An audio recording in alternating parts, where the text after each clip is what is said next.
of the Food for Peace program, which has been moved over to the Agriculture Department, because we think they're, given their links to America's agricultural sector, they're in a better position to deliver on that. I think the goals we had was to say, what is our foreign policy and our national interest, and then ensure that foreign assistance is a part of that strategy, not a standalone strategy of its own that was not in any way coordinated or related to our broader foreign policy and national interest. In addition, I always have, even in my time here, and I was a supporter of foreign assistance, but I've always believed the best foreign assistance programs are the ones that end. They end because the country that you're helping no longer needs it. I think one of the examples I always cite is South Korea. South Korea used to be an aid recipient, a massive aid recipient. In fact, at one time, South Korea's economy was smaller than North Korea's. Today, South Korea is not only not a recipient, South Korea is the 9th largest economy in the world, and they are a donor state. Now, obviously, not every nation state has the capability to achieve what they did in that regard, but I think every nation state has the ability to become more self-sufficient, and frankly, many of them ask for that. Many of them want that. Many of them welcome that. I know that in my travels and in my interactions with leaders around the world, they did express concern and frustration that in the past, our foreign aid came either with massive strings attached in the sense of you had, focus on this or that, or it came with...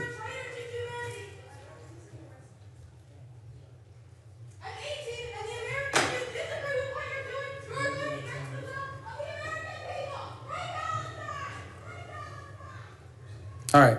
And also, because I know that every country doesn't have the capability to do that, but a lot of countries expressed concern that oftentimes we were doing aid in their countries through NGOs without coordinating with a government at all.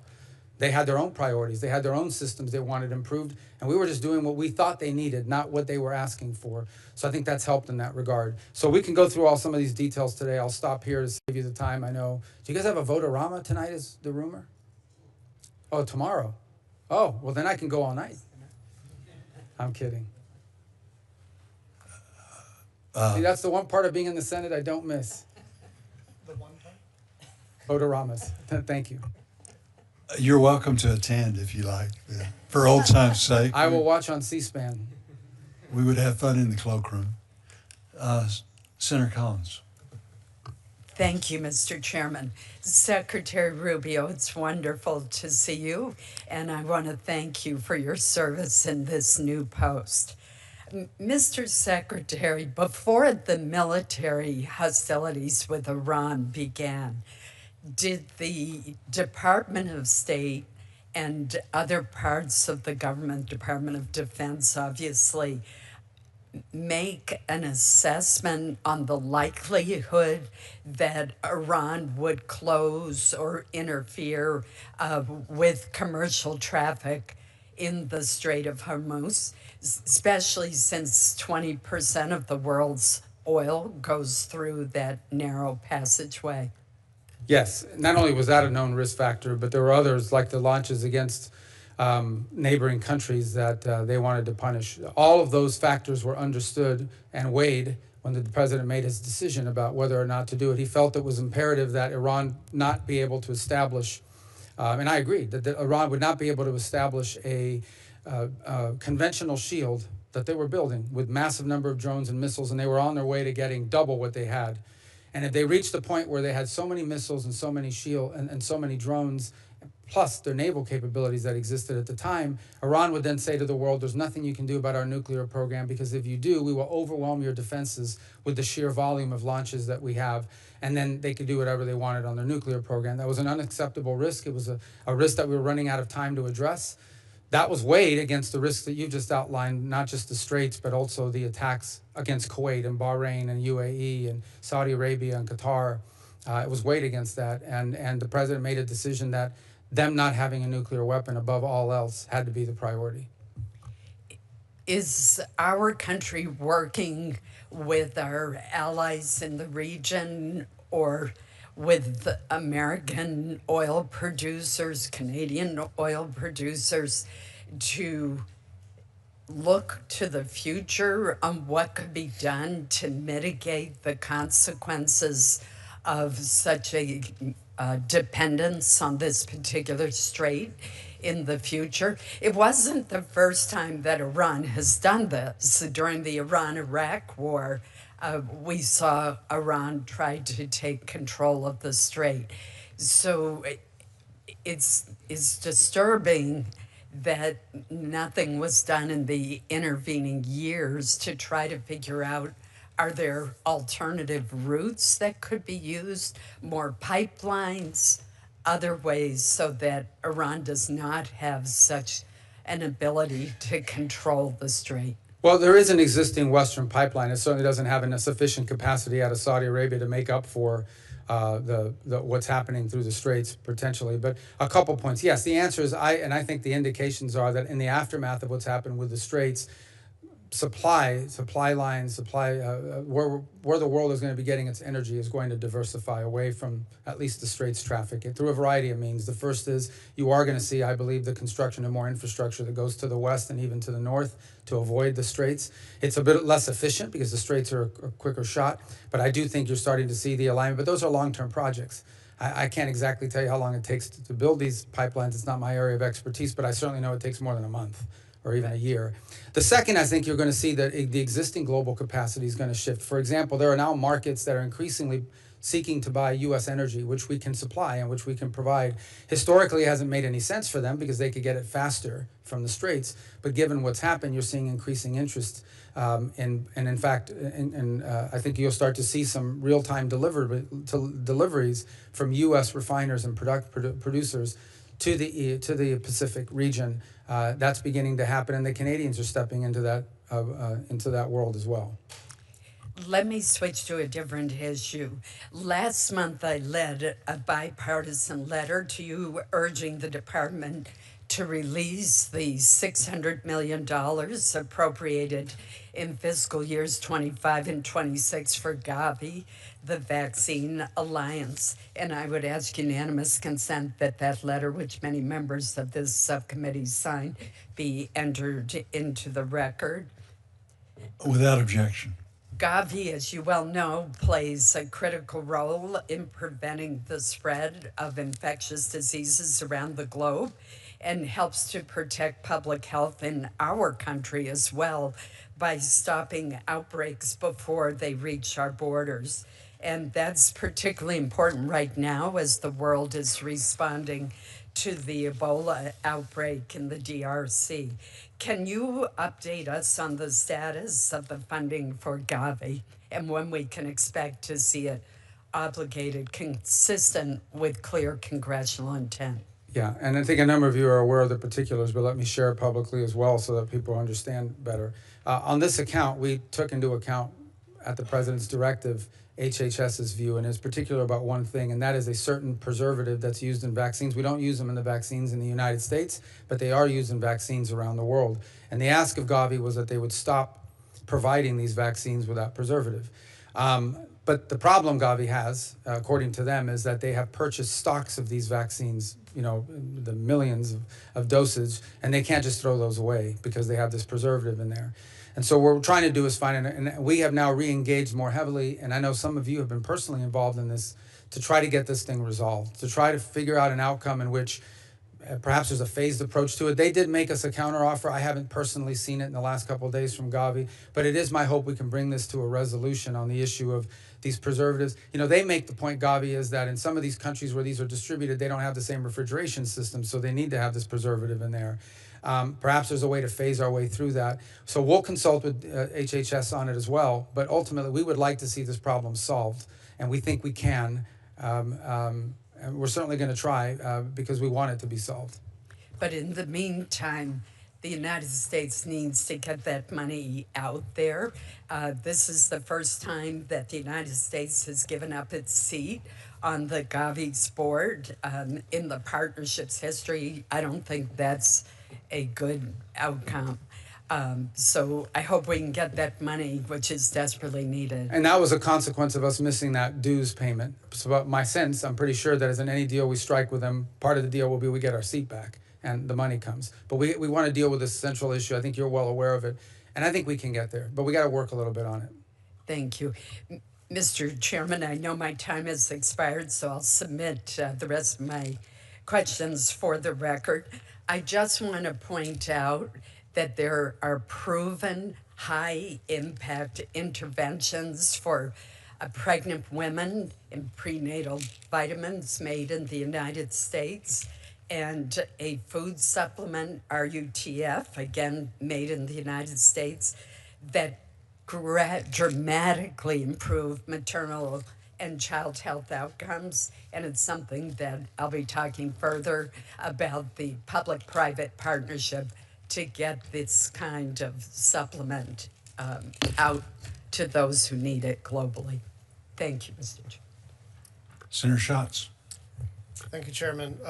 Secretary, to follow up on Gavi, my staff are on the emails between your department, HHS, and Gavi, and all the questions have been answered. I know you're a busy guy, and you've been, I don't know how many hearings you've had this week, so you're probably not totally up to speed, but all those questions have been answered, and Gavi committed to find a way forward. But either way, I just want to make this extremely clear. You and I have a very good relationship, even though we don't agree on a lot of things. The statute itself gives you this authority, not the Secretary of HHS, not anybody else.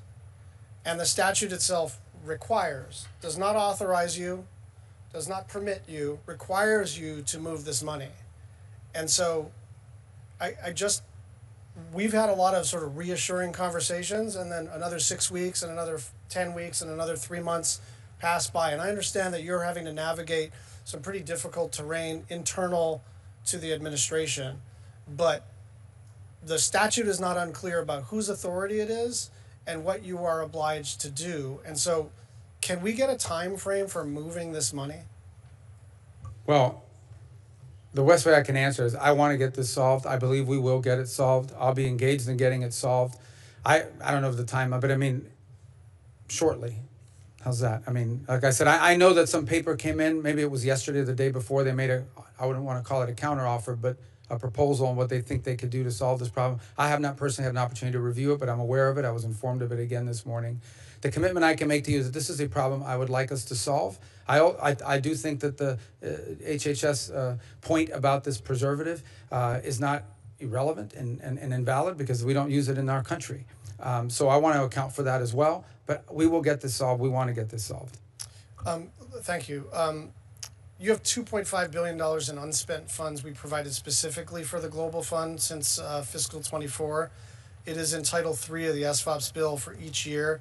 Again, on the USAID stuff, we had a disagreement about the kind of programmatic implementation, but it was very hard to argue that the government itself didn't have the authority to determine who was a recipient of a grant.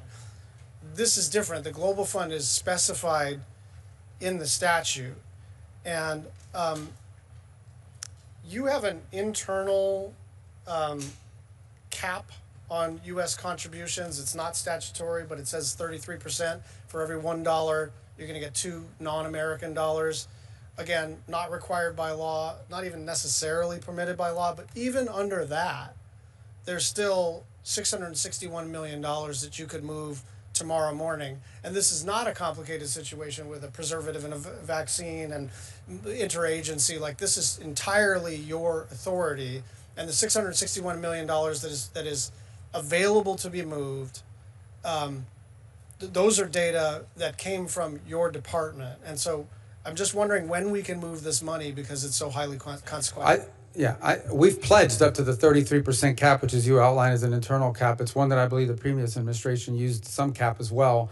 And but I think just to be clear on your question, what you're saying is that of the amount that's pledged, there's still $600 million that has not moved. 660 has not moved. Okay, so I think that will move shortly, very quickly. I think you also understand OMB will not allow us to move additional funds beyond the 33% cap. And the purpose for the 33% cap is to encourage more donations. Basically, make it clear to the world that the more you give the Global Fund or the more the fund can raise, the more we will provide it. By the way, it's my understanding as well, under the Biden administration, they too, despite additional appropriations, did not go above the cap they had imposed. But the goal of the cap is not punitive. It's to encourage more donations, to match our amount. But on your point, I'll take it back on the $600 million. That might just be an internal, bookkeeping matter that needs to move the money to get us to our pledge. And we'll give more if they raise more.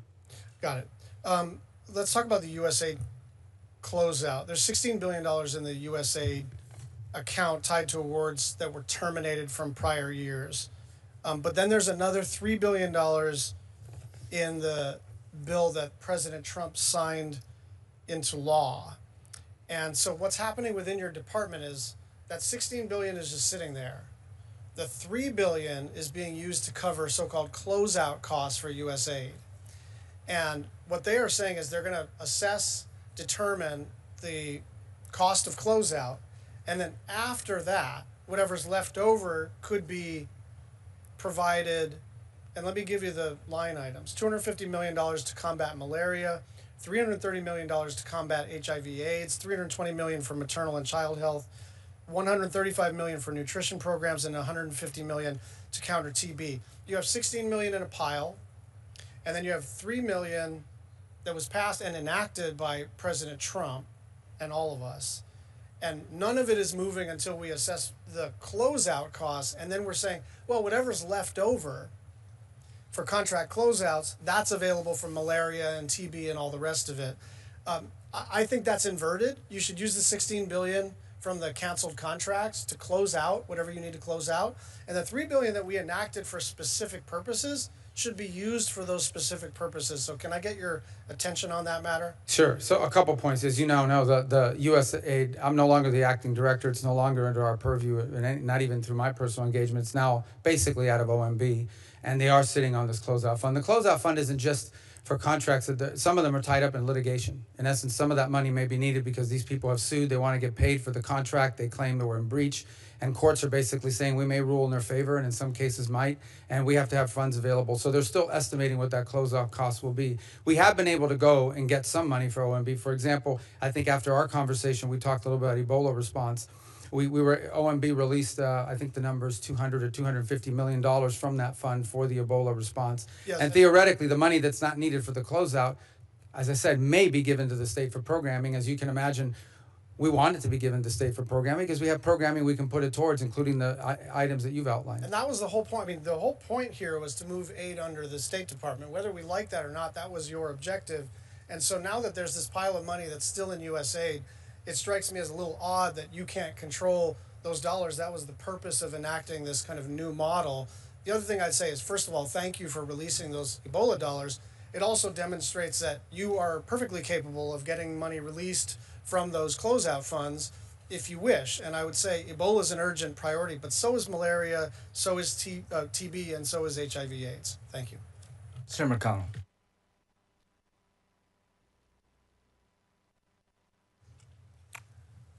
Welcome back to your old place of work, Ms. Secretary. Hope you like your new job.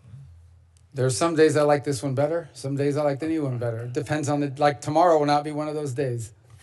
You reported last month that the issue of arms sales to Taiwan, quote, did not feature prominently, end quote, in President Trump's meeting with President Xi. But you also acknowledged China was, quote, upset, end quote, by the approval of $11 billion in sales to Taiwan. So last month, the acting Secretary of the Navy testified that pausing delivery of sales to Taiwan couldn't be a result of munitions expenditures in CENTCOM because, quote, we had plenty, end quote. But if it's not about U.S. military needs, I struggle to see the rationale. We pushed Taiwan to spend billions on U.S. weapons only to balk at actually delivering them. As for yourself, you've been clear-eyed about the gravity of Chinese ambitions and the threat they pose to our interests. You know why the optics of this pause aren't great. What's the administration's calculus, and what are you doing to reassure Taiwan and U.S. treaty allies in the region they can actually count on our commitments? Yeah, a couple points. First, we don't consult with the Chinese on these sales. They raise it constantly, and but we don't consult with them, and that's in keeping with our longstanding policies, which have not changed. The second point I would make is we just did an $11 billion sale in December. And the reason why we know the Chinese were upset is not just because they told us, it's because they fly all kinds of planes. They crossed the center line multiple times, very aggressive response to it. It was the single largest arms sale to Taiwan, I believe, in history, just concluded in December. I think the actual cumulative amount was larger than the 4 years of Biden combined, and certainly larger than the 6 years in which President Obama gave no sales, zero, to 6 of his 8 years as president to Taiwan. That said, this current one is not on a pause. It's simply under a review. It's a big amount of money. It's $14 billion. It has implications on our defense industrial base and whether, what the production line will look like. We have to balance that with these other things. So it's going through the internal DOW review. It's not, I don't think the right terminology is paused. I think the right terminology is it continues to be under review as is being processed. But I just remind, 5 months ago, we did the single largest sale to Taiwan in history at $11 billion. That's very substantial. So, and that just happened under this administration not very long ago. Another issue that's probably not real high on the radar screen, but something I've had an interest in for a long time and never have been able to figure out how to make a difference, and that's the democracy in Burma. At last year's budget hearing, I asked you about the administration's plan to counter Chinese influence in Burma. A year later, I still don't see a coherent strategy on that. The department repeatedly declined to obligate funds to implement the Burma Act, and it softened its policy toward Chinese-backed military junta. So, Mr. Secretary, when Hong Kong's pro-democracy advocates were under attack, you stood by them, both on principle and because friends of democracy tend to be friends of America. So does the State Department have a preference on whether Burma is ruled by a Chinese-backed junta or by duly elected civilian leaders? Or is the policy toward Burma agnostic toward values and stable outcomes? Yeah, I don't think our policies will ever be agnostic anywhere in the world. If we had our choice and our preference, we would much prefer to deal with a democratically elected government that's friendly to the United States than one that isn't and is under the control of a foreign power. The challenge in Burma has been obviously that the Chinese hold a tremendous amount of leverage over that system there. And we have tried to find and continue to search for creative ways in which we can at least have a relationship with elements within Burma. But it's been a hard nut to crack, obviously, because both the regime that's in place has been brutal in the way that it's governed, and because the amount of leverage and influence that China has over them. So we continue to seek opportunities to change that dynamic. And maybe there's in baby steps, maybe that's in leaps. You never know when history provides a unique opening and an opportunity. But to your fundamental question, look, ideally, and by the way, dealing with democracies is not always easy because they change governments, and sometimes the person who got elected is a little less friendly to us than the others. But over time, we have found that our ability to interact with democratically elected governments is much more stable and much more in our interest than otherwise. In some cases, you don't get that option, unfortunately. And I'm not saying that Burma is incapable of democracy. I'm just saying that as the circumstances there exist right now, we are still searching for creative, innovative ways in which we can sort of find our way to at least have some relationship with individuals who have a chance to make a difference there and give them a chance to make that difference. I've got time for one more. I appreciate the administration's efforts to end Iran's decades-long war against America and Israel. But I worry our public diplomacy on this has been self-defeating. We had tools in place since the Cold War to reach freedom-loving people under censorship. They're hosted primarily under the U.S. Agency for Global Media. But even as the president's spoken directly to the Iranian people, the administration has repeatedly allowed USAGM to withhold funding from the international broadcast entities designed to help its message reach audiences who are under repression. So I'd like to hear your view on the utility of USAGM guarantee organizations like Radio Farda and the Open Technology Fund. What is the department doing to leverage them to communicate with Iranian citizens?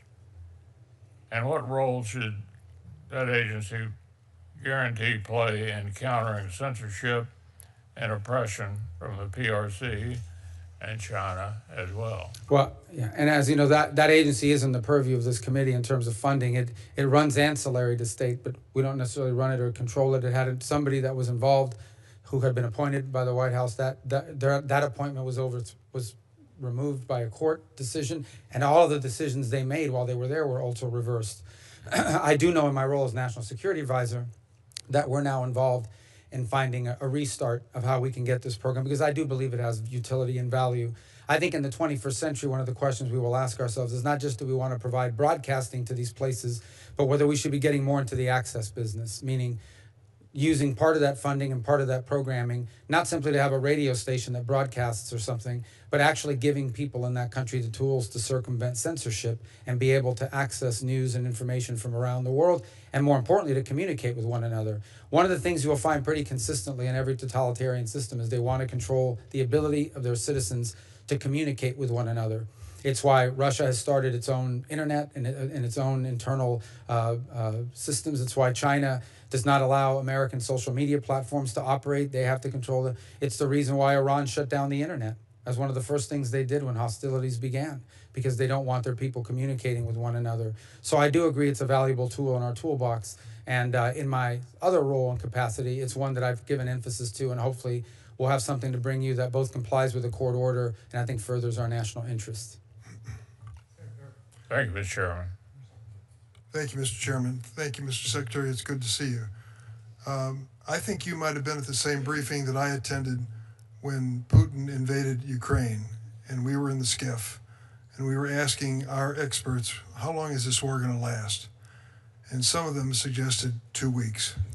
Valiant people, but they're up against one of the largest militaries in the world. Here we are 4.5 years later, and the Ukrainians are still valiantly, successfully in many respects, fighting day in and day out. I've never had any doubt in my mind whose side I was on in terms of the war in Ukraine. My mother was born in Lithuania. I know the Russians through the Tsar and Soviets and the history that I've read, and I know what their ambitions are, and they're not consistent with the values of this country. I'm trying to figure out now exactly where we are as a nation when it comes to the war in Ukraine. And I think of some specifics.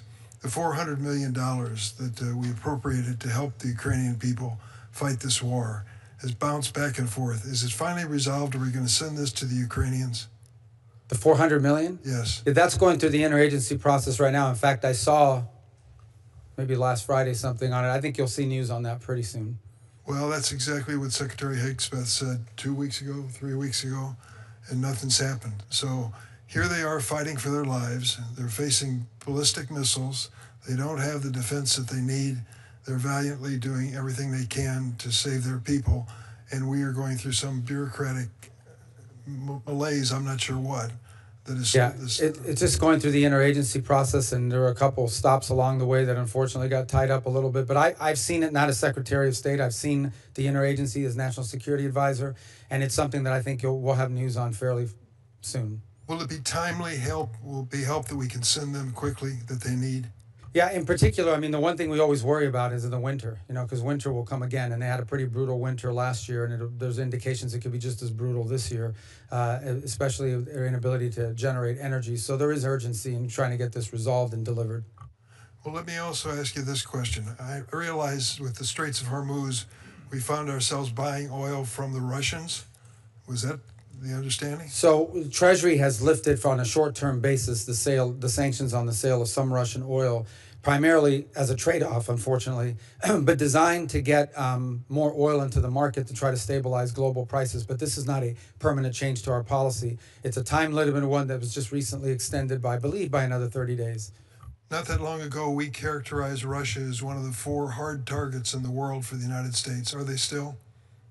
They clearly still remains a challenge. And back to your point that you made a moment ago, I don't think there's any doubt at this point in the minds of most observers around the world, and I would say in the minds of some inside of Russia, that the invasion of Ukraine has been a strategic disaster for them. They are not going to achieve the objectives they set out on day one for certain, and they may not even be able to militarily ever achieve the objectives they're demanding now in negotiations. I would also say that how we have viewed it is this war has no military solution. It has to have a negotiated settlement to it. And that's the role we've tried to play. And it's been a difficult role to play because, frankly, we're not an impartial mediator. We sanction Russia, and we are providing and have sold weapons through the Pearl program, which has remained unimpeded, to the Ukrainians. Unfortunately, those talks have stalled. In recent months for a variety of reasons. The Ukrainians have actually made some battlefield gains in the last month as well. The Russians are losing 5,000, not injured, dying. In fact, it is the first conflict, according to the Department of War, it is one of the first conflicts ever in which the death rate is higher than the casualty rate on the Russian side. It's the first time ever that you have more deaths than casualties. So you're right, not only are the Ukrainians bravely fighting, they're effectively fighting. So the role we want to play is if there's a way to negotiate this thing to a peaceful, because ultimately this is going to be, the end of this is going to be negotiated. But it's been difficult because the demands that both sides have in order to end it have been far apart to this point. I'd like to take you to what happened last night, just 12 hours ago or so, when the Russians were attacking Ukraine and Kyiv again, killing civilians, while the Ukrainians were attacking the Russians in St. Petersburg. And they have destroyed some of their infrastructure and oil-producing facilities. It's especially embarrassing to Putin because this is the week of the Russian Davos. Are you familiar with that? I am. Why did we... Never attended, but I'm familiar with it. I'm asking why the United States would send an official delegation to Vladimir Putin's Russian Davos to talk about economic development in Russia. I'm not aware of the delegation that went. I know I'm aware of the event. I know they were hosting one, but I don't think it would have been a high level official. I'm not sure what level it is, but to think that we had anything official, and it included Steven Seagal, the actor, as one of the people representing the United States. Are you familiar with that? I'm familiar with who he is. I am too. Yeah, I'm not. Look, not a government official. Back to your point, that because I think the broader point is, and you just raised it a moment ago about these attacks. What's changed? Russia's always been capable of these long-range strikes into Kyiv. You've seen an increase in intensity as a result, of what you've pointed out, and the fact that the Ukrainians have been effective against them. That's been the one dynamic that's changed in the last few months. Is Ukraine has become increasingly effective at conducting long-range strikes deep into Russia and deep against critical nodes of the Russian economy. And I think one of the things that reminds us of why it's important to try to bring this war to an end if we can, because the risk of escalation is real, more real than it was 2 years ago. Close with one personal note. You joined me when you were a member of the Senate in the Paul Simon Water for the World effort to bring clean drinking water and sanitation to some of the poorest people on earth. We've reached 76 million people with water, 58 million with sanitation. That program is still on the books. Are we going to fund it? Yeah, we are. And in fact, it's about $100 million in total that we'll be spending again this year. Great. Thank you. Thank you. And on the sanctions bill, there's 36 seconds left. I know we've been working with you, Senator Graham, and perhaps others on the Office of Legal Counsel. You've been going back and forth on some language. So I think you'll get there on your bill in terms of what you need to have.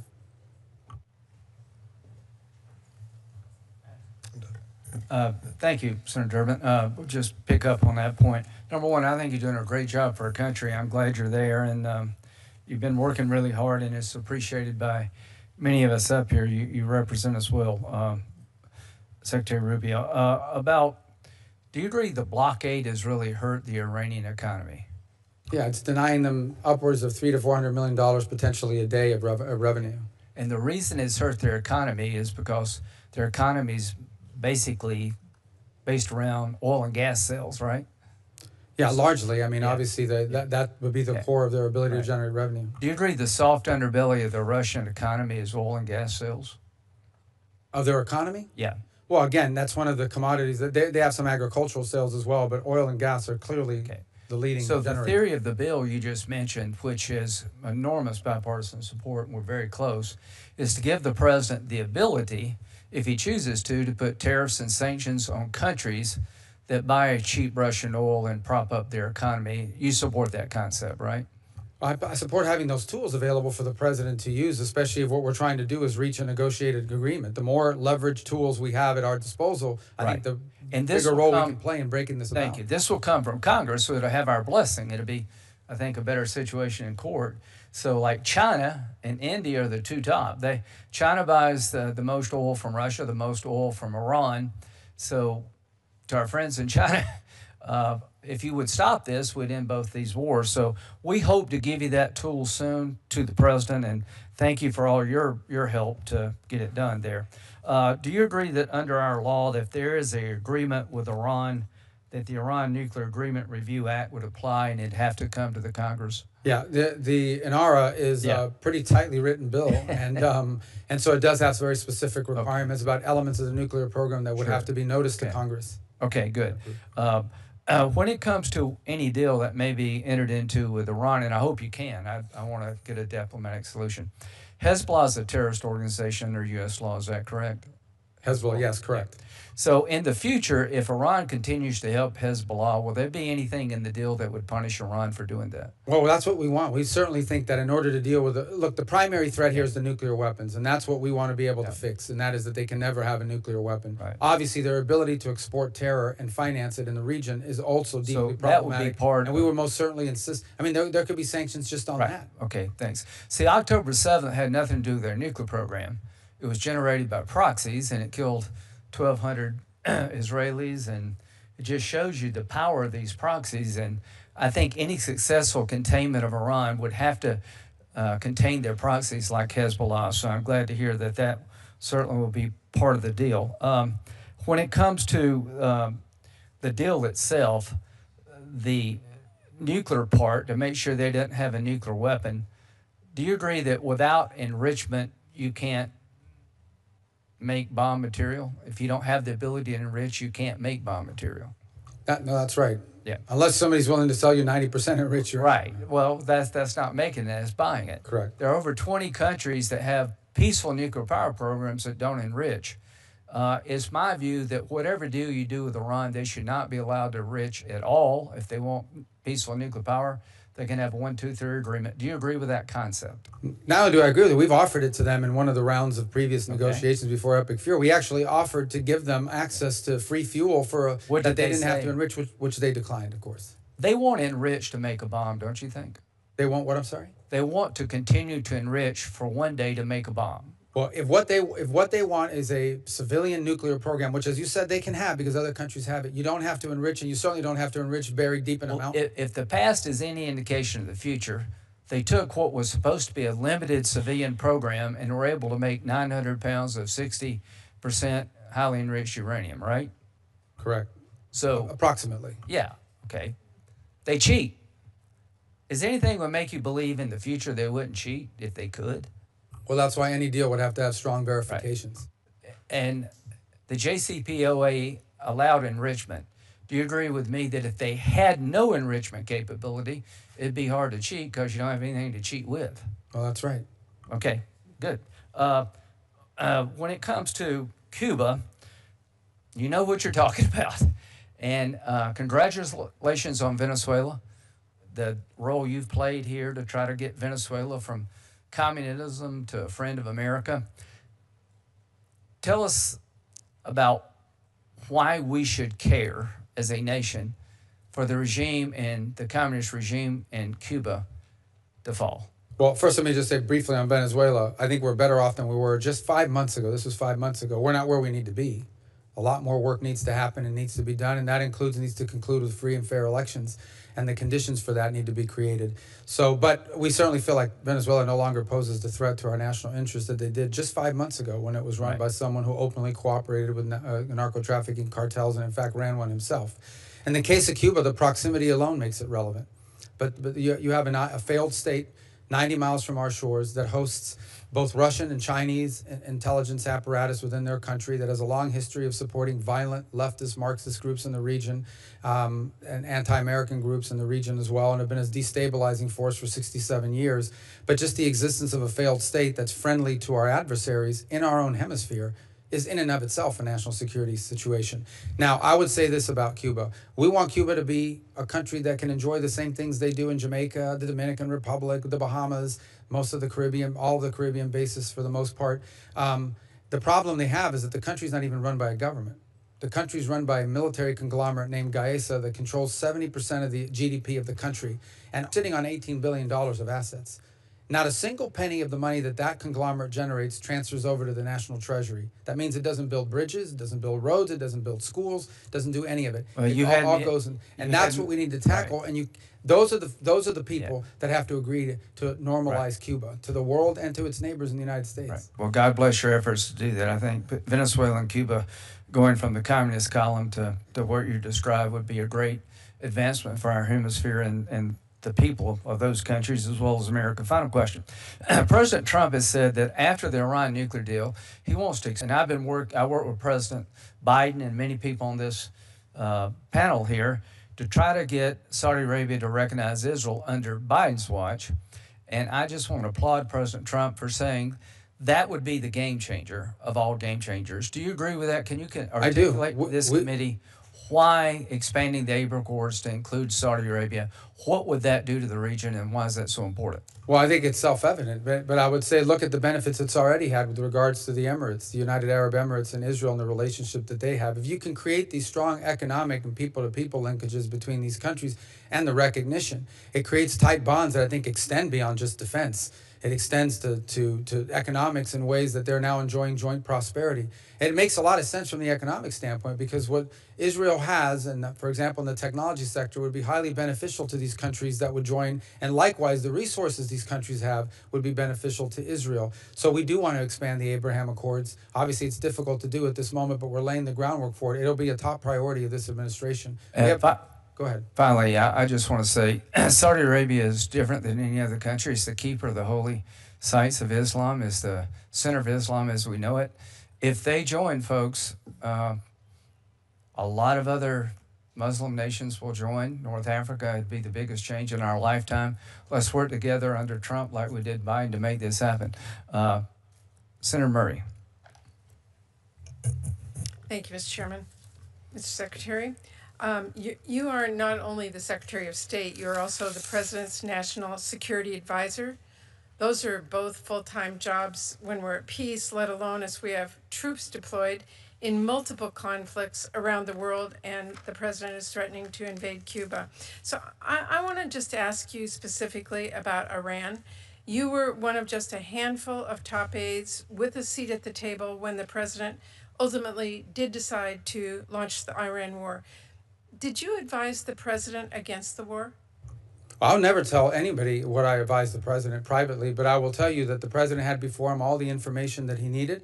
I agree with the decision that he made, if that's what you're asking, because the President of the United States saw a threat of Iran developing a nuclear weapon behind a conventional shield that in about a year would have been impenetrable. And we could not allow him to develop that immunity, and then they could break out to a weapon. So you won't tell us, this is a question that millions of Americans are asking, how on earth did we get here? So I wanted to know what you did advise the President. Were you for or against this war? Or did you, the Secretary of State and National Security Advisor, have no opinion? No, I just told you I support the President's decision. I think he made the right decision. I heard what I cannot tell you, and will never do, and you have to understand, nobody in my role's ever done, is to go to you and say, oh, I was in a meeting and I told the President this, or I just can't do that. I won't do that. It's unwise to do that, and it's unfair. But I am telling you the President made the right decision. That's my view. I believe in it strongly. You do now. Okay. Let me just... I've always have. I mean, in terms of my view of the challenge that it poses. Okay. Well, back in March, you said this war would end in, quote, weeks, not months. And here we are, 4 months. Hundreds of troops injured or killed, and billions of dollars later. Trump promised everybody he was going to lower prices and no new wars.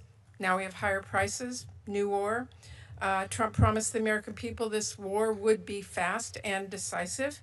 It has been slow and secret and endless, and the majority of Americans do oppose this conflict. What my constituents are telling me is they want childcare, they want health care to be more affordable.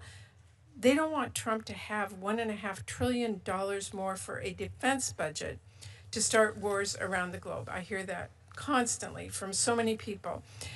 Secretary Rubio, let me just say this. Diplomacy and development tools help keep us safe here at home by mitigating conflict, by mitigating disease, other global threats. But the budget that you are here to defend, which would slash this work to the bone, while sending war spending through the roof, makes clear that diplomacy is Trump's last priority. And by the way, it's not just the budget. or the unhinged rants attacking allies like Greenland and Canada, or threatening to end civilizations, or Trump treating war like a game, the White House posting literal video game edits as if he weren't getting American soldiers injured.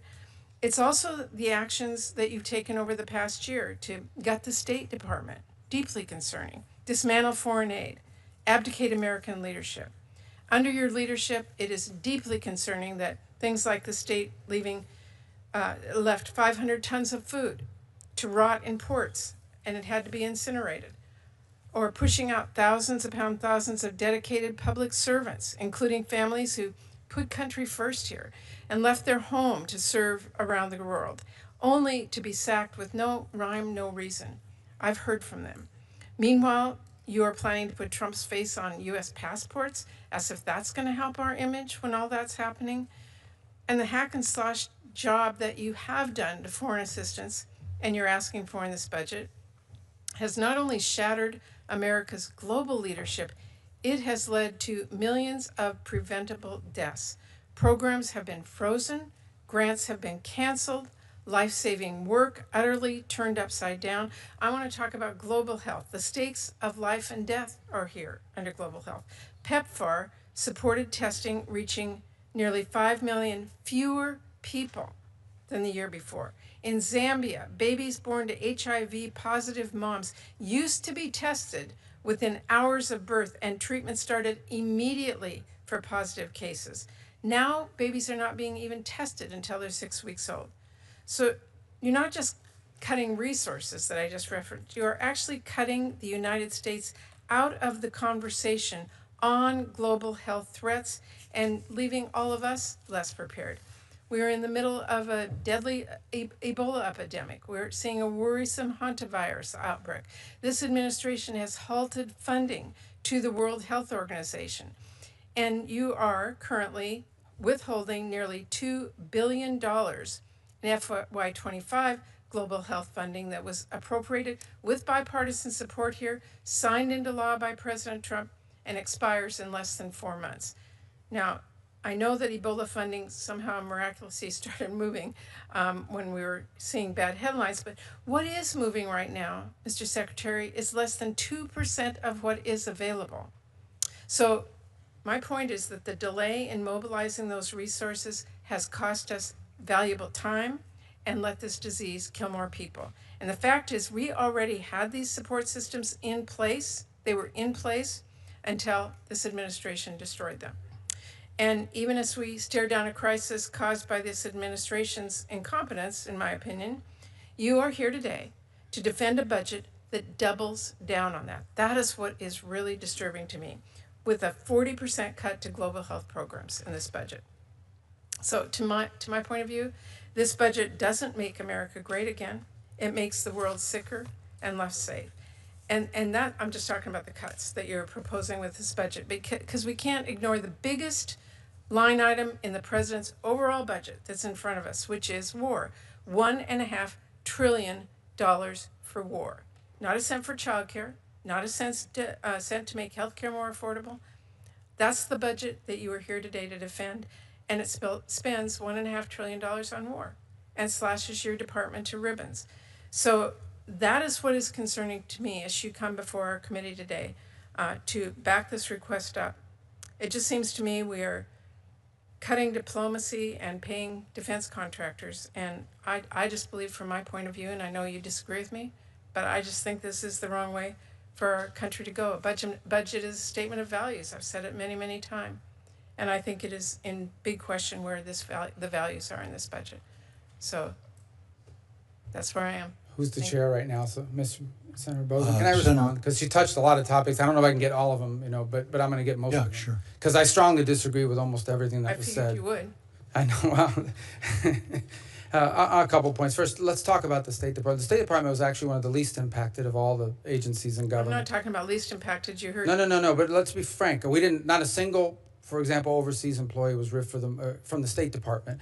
The vast majority of the reduction in forces came from the career civil service, not the foreign service, and that's because we got rid of the functional bureaus and put all the power under the regional bureaus, which is one of the best things we've ever done, and I think is going to prove to be very wise, and we already see the impacts of it. Let's walk through some of the programs you pointed to. So, for example, on our disaster response today around the world, because we combine those accounts, is faster than it's ever been and more effective than it's ever been.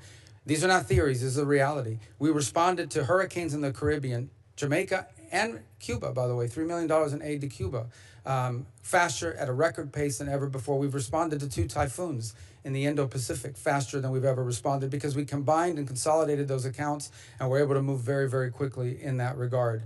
Beyond that, you mentioned the PEPFAR. The reality of it is, first of all, you have to combine it with all these other programs that we're involved in. But if you look at the numbers for the third quarter of 2025, the exact number of people that were receiving medications during that period of time. The exact number, and it's going to even improve because we're adding innovation to it. There have been recent innovations in AIDS treatment and HIV treatments that are even more effective than some of the legacy programs that are available. It's very clear why you are the secretary, because you're very good at words. No, but I'm giving you, I don't know, how else can I answer you other than I will stand by words? my statement against yours. I just will. What was that? I'm sorry? I will stand by all of the facts that I gave you. Okay, but I get a chance to respond, right? Well, my time's out. It's up to the chair. You can respond. Okay, so on the other things you're not talking about, which I think are very valuable to this, are these global health compacts that we're entering with 32 countries, 27 of them in Africa, in which we're basically going to the countries and say, okay, we used to give money for clinics, we used to give money for health care, we used to give money for maternal care, and we used to have it in a bucket, and it was maternal care globally, and then we went out and dished out contracts for people to go in individual countries. Now we're entering into contracts, compacts, agreements with the country, and we're saying to them, okay, what are your needs? And we're doing this through the embassies. What are your specific needs in this country? And entering into a compact, not just to provide them aid for these things that they need, but to help them strengthen their national healthcare systems so that long term, they will be self-sustaining. Now, in some countries, it may take 10 years to get to that point. Some it may take less. But for the first time, we are not just having these buckets that then are distributed broadly around the world. It is targeted at the highest needs of those countries based on their own domestic strategies and allowing us to become a value added to their strategy and to build their capacity. That's something that hasn't been talked about. You look at what we've done with OCHA, where we've signed the first humanitarian reset agreement in Geneva, and along with our anchor pledge of $2 billion in support for the 18 country-based crisis level pooled funds, this is going to allow us to respond in a more effective way with the Global Fund. We've entered into agreement with the Global Fund. They've put out repeated statements thanking the United States for the role that we are playing with the Global Fund. And we're prepared to do more if donors match what we are providing. We're prepared to do even more in that regard. The list goes on and on. The point is, this is not about, first of all, this is not about denying or being punitive towards the world. This is about delivering aid, but delivering it in a more effective and concise and consolidated way that actually gets more aid to more people faster. That is the goal, and I think we're well on our way to achieving it. Now, as far as the budget is concerned, you know we operate under an OMB guidance that tells us this is how much you have, tell us what you would do if this is what you get. We present this to you.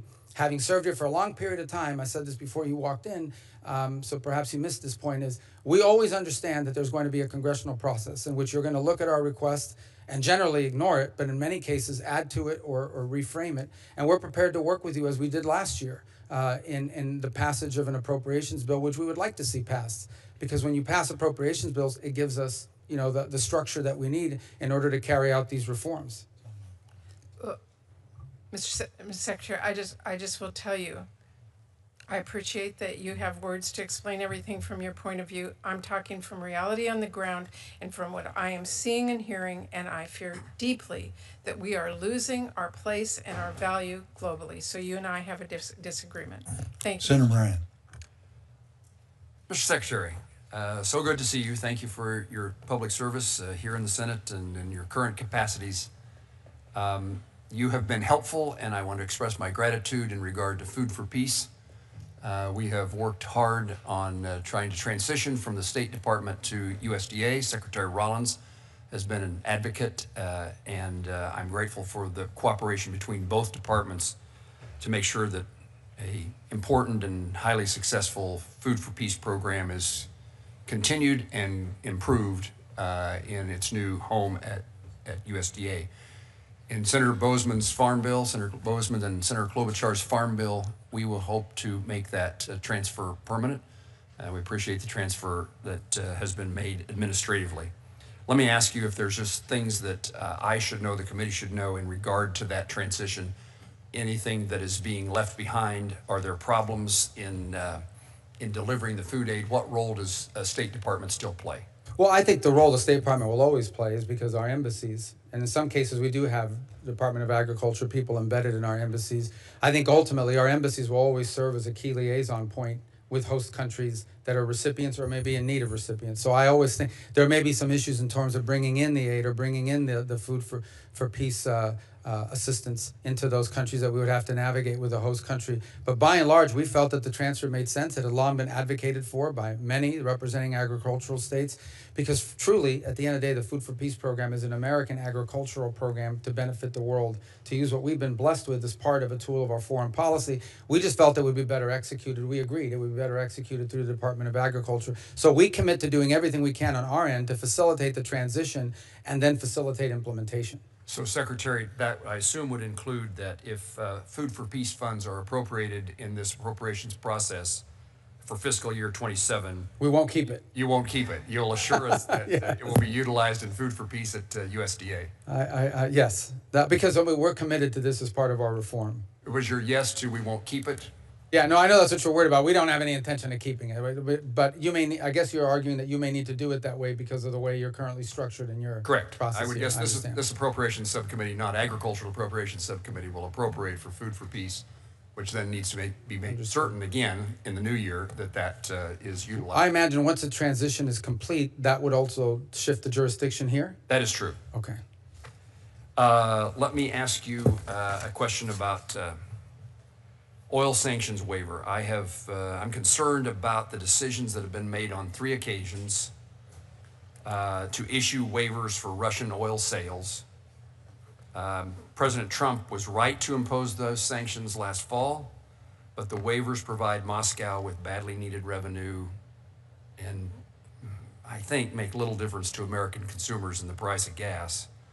But if Russia is struggling to make gains on the battlefield, I don't want them to have additional revenue assets to further their cause. You indicated earlier that it's a difficult thing to negotiate to bring these two parties together. It's really important for Ukraine to have the resources necessary to stay in the battle if the ultimate outcome is a negotiated settlement. No, I acknowledge the trade-off between what you're arguing, which is that these are short-term waivers. These will not be permanent. The permanent policy of the United States remains that those sanctions are in place. And the reason for the short-term waivers, frankly, is the trade-off, and that is that there are some countries around the world, depending on where they're located, that are deeply dependent on the Straits. We are not. But many countries around the world, particularly in the Indo-Pacific, are deeply dependent on the Straits and have no other way to get fuel if, in fact, those shipments are not getting through. And so this was a short-term sort of decision to make more oil available in the global market to be able to address the needs that some of those countries are facing and to sort of stabilize global oil prices, akin to the releases from the strategic reserves that you've seen from a couple of places. But that is not a permanent change to our policy. They've been renewed a couple of times at least, and I hope that non-permanent means that they will shortly come to a conclusion. Yeah, if I'm not mistaken, I think the first one was 45 days. I don't recall the second one was 30 or 45 days. But as I said, the policy of the United States, the baseline policy remains what it was before. At some point, those waivers will end unless something dramatic happens to end the war in Ukraine. Mr. Secretary, in your team of State Department officials are ambassadors that represent the United States, represent the State Department, but our nation around the globe. What's the status of the nominations to fill vacancies in your world of? Yeah, not good enough. I mean, I'd like to have more ambassadors, to be frank. I'd like to get them. And there's a couple reasons why that happens. I mean, first of all, we have some, just to understand, even if there's not an ambassador, the person in charge is usually a highly capable career person. But I understand the need for ambassadors. I really do. So I think we've had 3 complexities here. The first is of confirmations. I don't entirely lay it on the Senate, but I think we've gotten about 100 confirmations total for the department. I think there are a few more on the way this week or next week, so that's good. That's number one. The second is, frankly, the pace of nominations. We've had some people that have expressed an interest. They start going through the vetting process and then decide they don't want to do it, and so they pull out for a variety of reasons. It's a pretty intensive situation, so attracting people on the non-career side has been problematic in some places, although we've gotten good candidates in the pipeline, but it sometimes takes months for them to clear through the paperwork.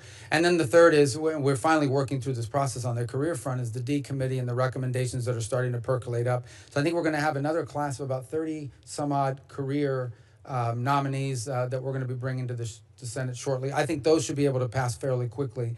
But we agree. I'd like to see those numbers look dramatically different Mr. in the Secretary, second let me half ask of you this one year. more question before my 52 seconds departs. I returned recently from a trip with a couple of my colleagues at a visit to China.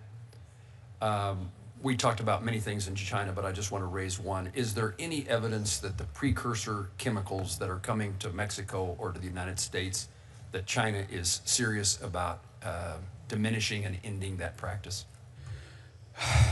I would say that, remember, many of the supply chain, put it to you this way, many of the critical mineral supply chain that have been denied to parts of the world, including the United States, were theoretical threats 2-3 years ago. We used to talk about it and say, my gosh, if these guys ever denied us this, we'd have trouble. And then it actually happened. They actually have done it, and they've done it.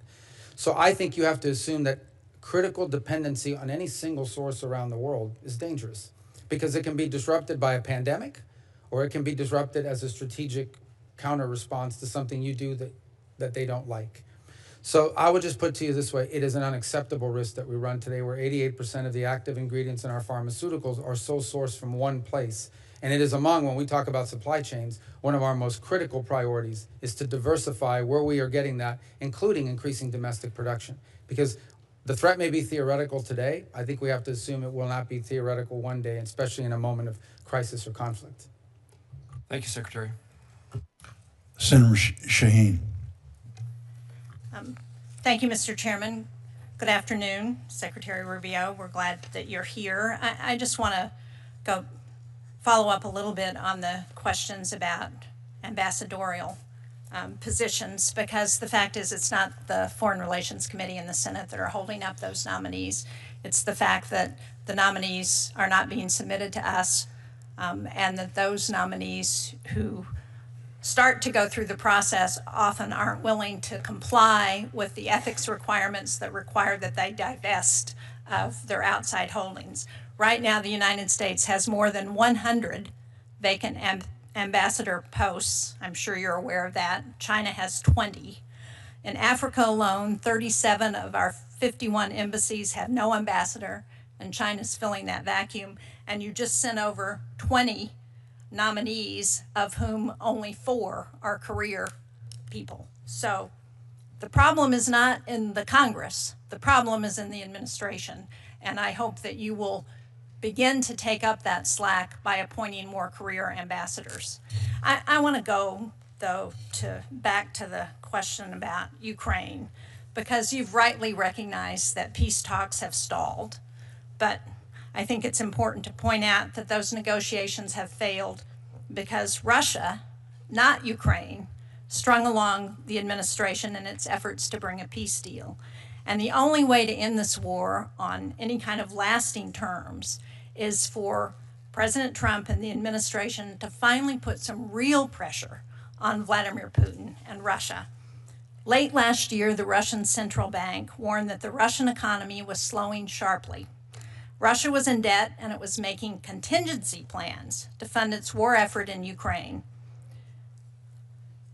This is the time, Mr. Secretary, for us to increase pressure on Russia. And what have we done instead of that?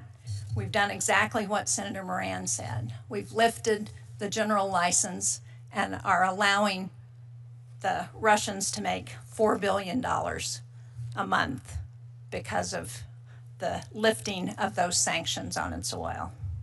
Now, I want to also go back to the discussion you had with Senator Schatz, where you talked about the $19 billion in closeout for USAID, because you rightly pointed out that one of the challenges in Ukraine is energy costs. And 1.7 billion of that 19 billion is funding from the AEECA account, which is an account for all non-security, non-health related issues for Europe.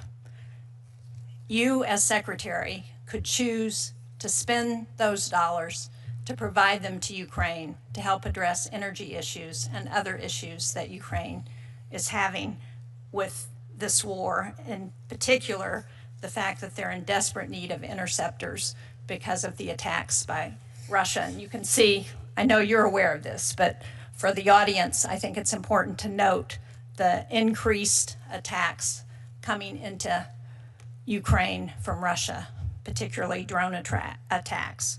So are you willing to spend some of those $1.7 billion to address some of the concerns that you point out and we agree that Ukraine has in fighting this war? Yeah, we did last year too, and I anticipate we'll do so again. But on the point of the chart that you're using there, it's important to point the reason why those strikes began to increase is because of their inability to make sufficient gains in the front lines. And so the only way Russia can impose costs on Ukraine is to punish them deeply. Which is why now is the time to put pressure on Russia, because Russia's feeling it. So let's put pressure on them. Let's get them to the negotiating table, and let's get a just and lasting peace in Ukraine. And that's not going to happen as long as we're pussyfooting around with Vladimir Putin and letting him get away with stringing the president along. I would disagree with that assessment of how we treated it. In fact, this president imposed additional sanctions on Russia last year. It remains one of the most sanctioned countries on the planet by the United States. Even on the oil that you say in the short-term extension was given, or the short-term waiver was given, that oil was still being sold. They were still they just weren't making the money they're making now because they couldn't sell it at market rate. They had to sell it at a discount because they were selling it under the shadow fleet. If we went after the shadow fleet, we would do a much better job of putting pressure on Russia's economy. So my question, though, is to go back to the $1.7 billion. Are you willing to spend some of those dollars to help address the urgent challenges that Ukraine is facing? On all the humanitarian side, including the energy side, we've done so in the past. I anticipate we would do so in the future because we don't want to see calamity there. On the broader issues that you've pointed to, I want to reiterate, Ukraine remains a purchaser under the Pearl program, which is paid for through Europe. We continue to participate in the Pearl program that provides them the munitions they want to purchase and buy with European money. I'm aware of that, Mr. Secretary, but the fact is, we, as Senator Durbin pointed out, we have not put the kind of pressure on Russia that would force them to come to the negotiating table. And that's the question that I'm raising. And unless, I hope I understood you to say you were going to support the Graham-Blumenthal sanctions bill. Did I understand that correctly? It's not for me to support it or not support it. What I said was you, as a representative of the administration. Well, I will follow the administration's decision and the president's on it. What I have informed everybody is that our White House Office of Legal Counsel, along with the interagency, has been working with Senator Graham's office on the details of that bill and providing feedback on things that would be acceptable to us. The president has indicated and has allowed them to do so. So obviously that shows an intent. Well, I understand. We have been working on that bill as well with Senator Graham and Blumenthal. And my understanding is that we are still waiting, after months, for the White House to make a decision on whether this is something they're going to support. Well, as recently as yesterday, there was comments that came back from one of our agencies, I believe it was Treasury, on the bill that I think Senator Graham will be incorporating. And I know we've been talking to him. We just spoke about it a few moments ago before we came out here on the specific bill. And on the broader topic of, look, at the end of the day, I think all of our sanctions are on Russia, and all of the aid that we've provided has been on the Ukrainian side. So as I reiterate what I said earlier, we are not an impartial mediator here. We clearly are supporting one side over another. Now, you may not agree because you may think we need to be putting more pressure on Russia. I clearly think we need to be putting more pressure on Russia. Well, I think Russia's under an incredible amount of pressure. I think bipartisan agreement in this Senate that we should be putting more pressure on Russia. But ultimately, and that the Graham-Blumenthal sanctions bill would do that in a way that would force Russia to come to the table and finally fulfill the promise that President Trump made to end this war on day one. That's what he said when he was running for president. And here we are, almost a year and a half into this administration, and he has let Russia and Putin off the hook. I disagree with that statement. You and I are going to have to disagree on that. We are, because I can tell you that at the highest levels of our administration, we've committed an extraordinary amount of time to the Ukrainian situation and trying to resolve that conflict, meeting after meeting all over the world, many of which I attended myself, to trying to bring and bridge the differences between the two sides. We've not been successful to date, but not for lack of trying. And we continue to be prepared to play that role. You rightly imposed sanctions on Lukoil and Rosneft, and you've lifted those. You've lifted those, and you've given Russia the ability to continue to fund their war in Ukraine? Well, we have not lifted the sanctions. The sanctions remain in place. What's been granted is a license for a short-term period of time because of global oil demand. Yeah, we're arguing semantics here. If Well, if I the acknowledge there's a license trade-off is in the broader foreign lifted policy. and they're able to make the money, then they're not being hurt by the sanctions that were put in place. Well, there are plenty of other sanctions that are hurting them, but I will tell you that in that case, I have acknowledged that there was a trade-off here between the destabilization of the availability of oil for countries in the Indo-Pacific in particular, and the decision that was made in the short term on this specific oil. Except that the cost of a barrel of oil was $100 when you lifted those sanctions, and it's still over $100. It would have been much higher if more oil had not been available. But it's not just the cost, it's the availability. It's not just the cost, it's the availability. Thank you, Mr. Chairman. Thank you. We appreciate you being here. I appreciate the tremendous job that you're doing on the world stage as secretary, and then all the other jobs that the administration has you doing in a number of different areas. I've just got a couple of things. I think most of my questions have been answered, but I want to talk to you about the U.S. Foundation for National Security and Counterterrorism. You're very aware that was done when you were here, and this committee had a tremendous amount to do with getting that passed. And I guess my question is that it's so important for a number of different reasons. One reason is that this area is tremendously mineral rich and things, and certainly building the relationships that we need there is so very important. But what I'd like for you to do is we're kind of stuck, in the sense of not getting organized. If you could commit somebody to work with us, to kind of figure out how we need to go forward organizationally so we can go ahead and get that up and running.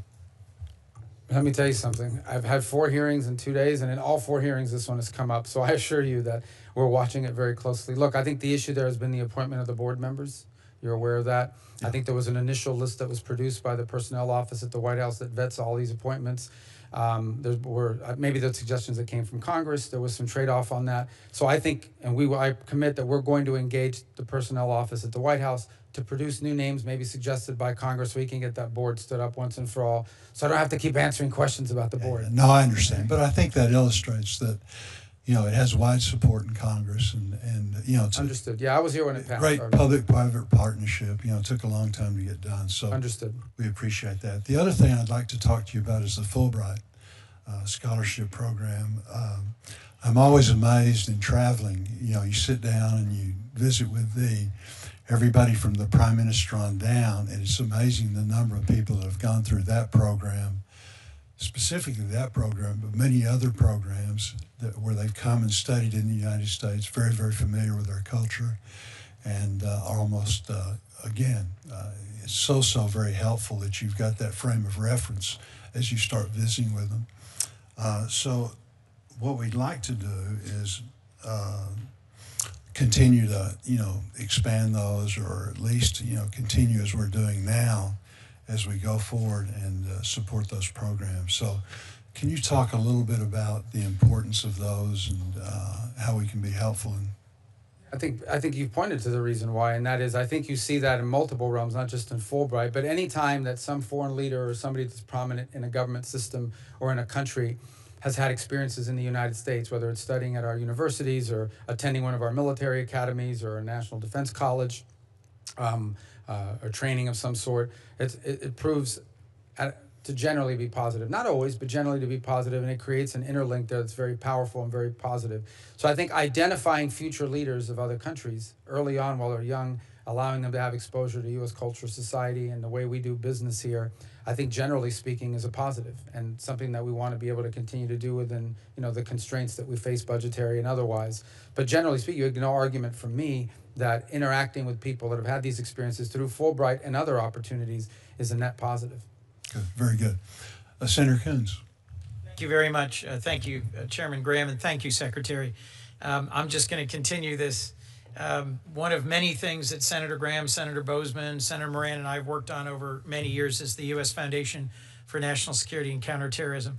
Or to put it simply, good for animals, bad for terrorists. That's Lindsay's description of it. A year and a half ago in your confirmation hearing, I asked if we could count on you to be helpful in swiftly implementing it, and you did sign the incorporation. but we've been waiting for a year and a half for the board. Can we move this quickly so you can stop being asked questions? Yes, no, we want to, and we will. I'll go back to personnel because they vet every nominee for every position. And I think there was an early list that somehow fell off. There was an early list, and then there was a second list, and we have been waiting for months since then. And there is significant private sector support for this initiative that is waiting and beginning to lose confidence because of just how long it's taken. This is a very small piece of everything I want to address with you, but it'd be No, great. I to have your get the commitment to message. follow up I've on heard it. it consistently now for 4 committee hearings. So From Republicans and everybody that Democrats, works for me House that's and here is Senate. hearing the same thing. So it's I got it. We got to get this thing moved forward, and I'm going to do everything. And obviously in my role at the White House to make sure that we can expedite these appointments. Thank you. And I just want to associate myself with Senator Collins' comments about RUTF and the bipartisan comments about Gavi and the urgency of releasing those funds. If I can be helpful in any way in facilitating resolving that, I know that's an HHS issue, but at the end of the day, it's in your hands. I'd love to talk to you briefly about NATO and troop posture. I asked you yesterday about the importance of Article 5 and NATO being one of our most central security commitments. There have been some really striking changes that I met with a whole series of parliamentarians from a number of Eastern and Northern European countries yesterday. On May 1, President Trump announced the abrupt withdrawal of 5,000 troops from Germany. May 14, the cancellation of a rotational brigade of 4,000 to Poland. May 19, the president then reportedly reversed that decision about the Poland deployment, but we don't have any further details.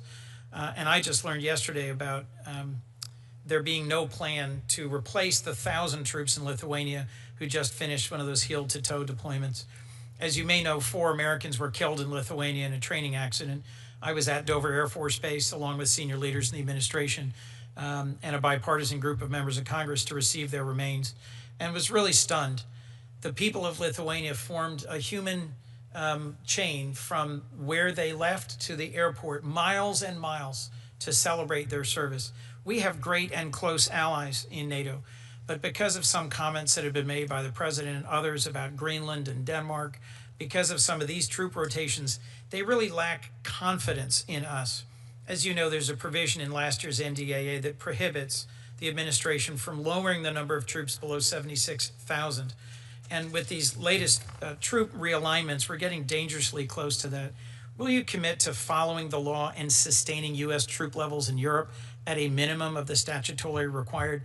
And do you understand how comments about Spain not pulling its weight really don't meet the reality that the overwhelming majority of our NATO allies, largely because of bipartisan and sustained pressure on them, have led them to significantly step up? As you just said a few minutes ago, they're funding all of the weaponry going into Ukraine now. Can we stop scaring our NATO allies and sustain a regular troop presence in compliance with law? So a couple, that on the issue of troop deployments and numbers around the world, that is not a Department of State function. That is a Department Yes, of but War I'm the function. leading Democrat on defense approach, and I got nothing out of Secretary Okay. X. But I can speak to a few But of these you are the because of National my other Security role, and I Advisor. get to see some of this. I'm not here to testify, National Security Advisor. I was told by the lawyers to say that. All right. So, but I can speak to it because I'm aware of it. A couple points on some of these rotations that have occurred, like for example the one in Germany. I know it got a lot of headlines, but frankly the Germans themselves were not that exercised about it. They are aware that all it did is take us back to 2022 numbers.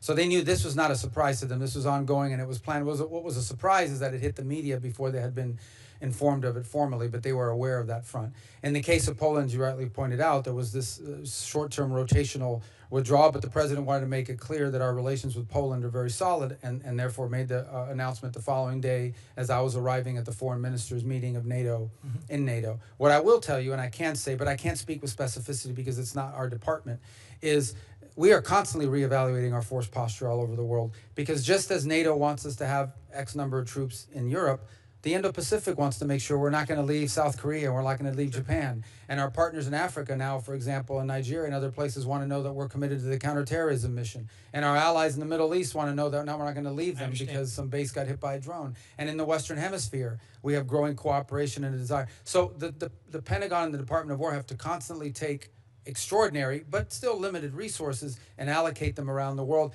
I can't speak in detail to those alignments. What I can tell you is that everything we are doing is, none of it is being done as a shock or surprise to our allies in NATO. Okay. They are informed every step of the way. I have several other questions to get to. I'll simply share with you that a defense minister and several senior parliamentarians from several NATO allies said to me yesterday they were stunned and unaware of the impending departure of a unit in Lithuania without a follow-on unit, and of the decisions and announcements about Poland.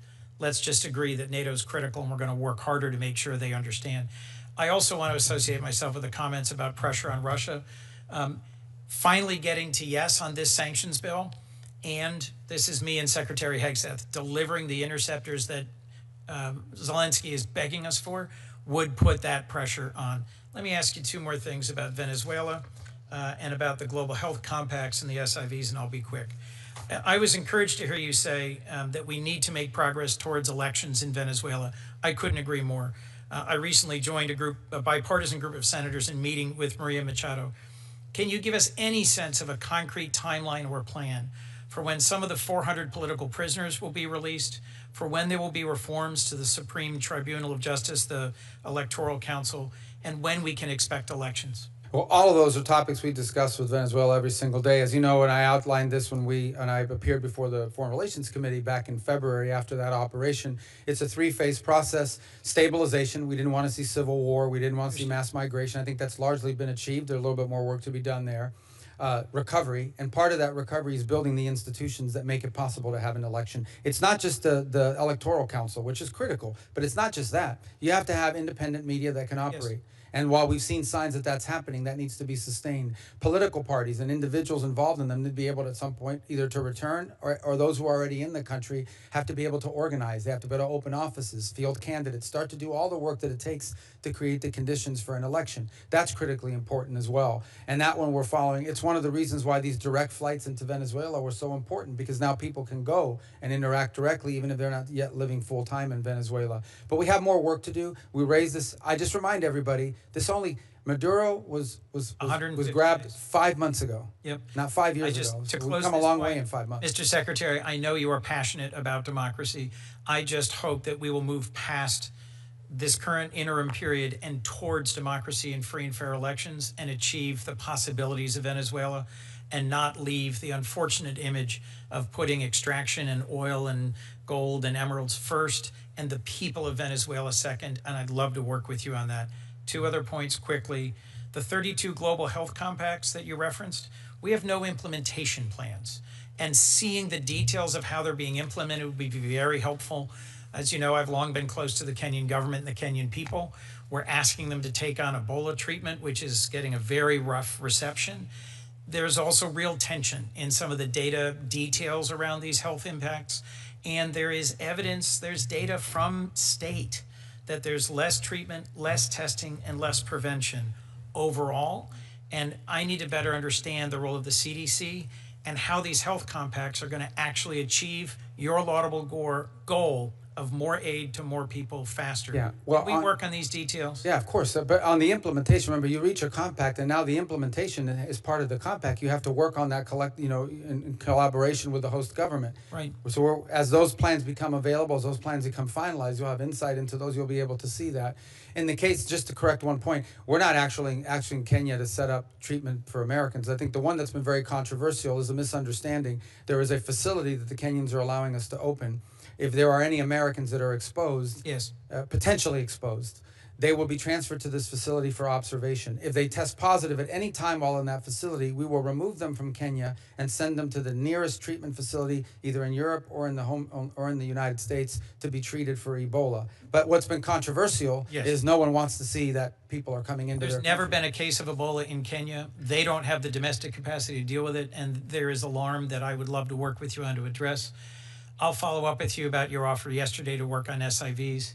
We have thousands still stuck in Pakistan who were cleared, who have chief of mission clearance, and you have the ability under the EO, in partnership with the Homeland Security Secretary, to allow those who were vetted to come to the United On a States. case-by-case basis. On a case-by-case Yes. basis. And I urge you to use that to get folks out of Afghanistan and Pakistan, as well as Qatar, to safe countries, including the United States. Thank you, Mr. Secretary. Thank you, Mr. Chairman. Secretary Rubio, appreciate you being here. It's always good to have you back in this chamber, and thank you for the job that you're doing for our country. And it's good to see you on the world stage. I want to begin by thanking the brave service members of the U.S. military who participated in the recent operations in Iran. I want to honor the memory of the 13 service members who lost their life, including 3 Alabamians. Major Alex Kleiner, Major Ariana Savino, and Technical Sergeant Ashley Pruitt. I know that all of Alabama and our country stands with me to honor their bravery and their ultimate sacrifice. During the Operation Epic Fury, the United States carried out a coordinated campaign of unprecedented scale and success.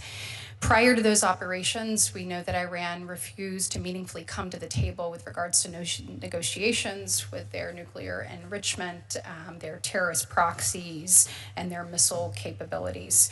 I am immensely grateful to President Trump for finally doing something about that.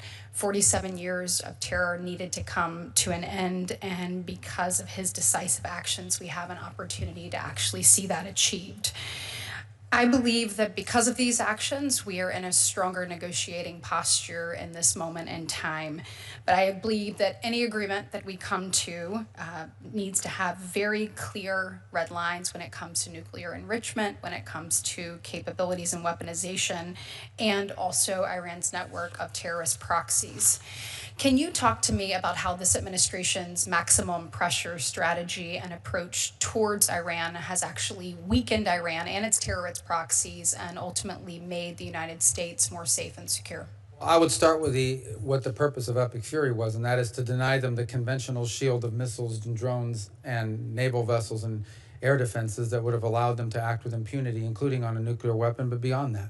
And today, Iran has no navy. It has no air force. Its air defenses are severely degraded, which gives us freedom of operation in the future if that contingency arises. They've lost a substantial percentage of their missile launchers, and not just of their missiles, but of their missile launchers. And most importantly, they've lost a substantial percentage of their defense industrial base. They also don't have the money to rebuild that industrial base rapidly because they don't have the funds, because they're being denied those funds through a combination of 3 things: sanctions, enforcement of those sanctions. We are enforcing sanctions. We had a bunch of sanctions on the books, some of which were not being enforced. In fact, for the first time that I can recall, the U.S. has actually seized Iranian oil vessels in the Indo-Pacific, 5 or 6 of them, and denied them the revenue from those vessels, although they have many more that are still out there. Now, where we stand today, unfortunately, is they have decided to mine the Straits of Hormuz and shoot drones at ships that move without their permission or paying a toll. The only ships they will allow to move through freely are their ships. There is no way that they are going to illegally, unlawfully try to close the Straits of Hormuz the way they are doing and not pay a price for it. There's no way that they can benefit from oil sales, but nobody else can. So we imposed as a countermeasure a blockade against those ships, and that is the only thing we are blockading. You have seen over the last few nights kinetic action occurring, and I will describe what those largely entail. That is some commercial ship that didn't pay a toll and starts to move. That ship comes under attack by a drone. We shoot down the drone. In some cases, not only do we shoot down the drone, but we hit the launcher of the drone so they can't hit the ship a second time. The Iranians then respond by launching 2 missiles or 3 at some base in the region as their response. And that's what you've seen play out 3 of the last 4 nights with regards to this. Now, where we'd like to get to is where they agree they're going to open the straits like they were supposed to when the ceasefire was agreed to. We would lift the blockade, and they would agree, as part of all of this, that they are prepared to sit down and negotiate an agreement that disposes of the highly enriched uranium, that limits and or prohibits their enrichment program.